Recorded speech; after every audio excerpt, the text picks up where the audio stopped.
एक बार लोहे की दुकान में अपने पिता के साथ काम कर रहे एक बालक ने अचानक ही अपने पिता से पूछा, पिताजी इस दुनिया में मनुष्य की क्या कीमत होती है। पिताजी एक छोटे से बच्चे से ऐसा गंभीर सवाल सुनकर हैरान रह गए। फिर वे बोले, बेटे एक मनुष्य की कीमत आंकना बहुत मुश्किल है, वो तो अनमोल है। बालक, क्या सभी उतने ही कीमती और महत्वपूर्ण हैं? पिताजी, हाँ बेटे। बालक के कुछ पल्ले पड़ा नहीं।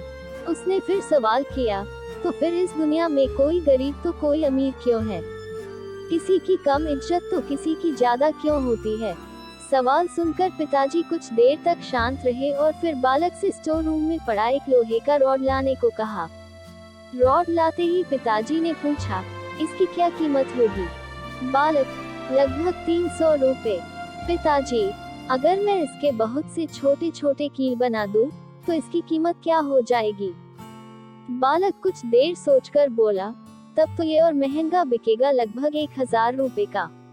पिताजी, अगर मैं इस लोहे से घड़ी के बहुत सारे स्प्रिंग बना दूं तो?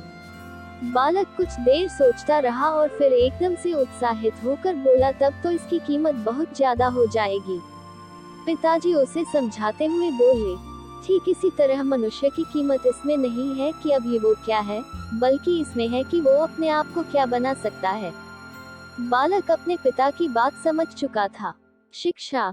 दोस्तों, हम अपने आप को मूल्यवान भी बना सकते हैं या फिर नीचे भी गिरा सकते हैं।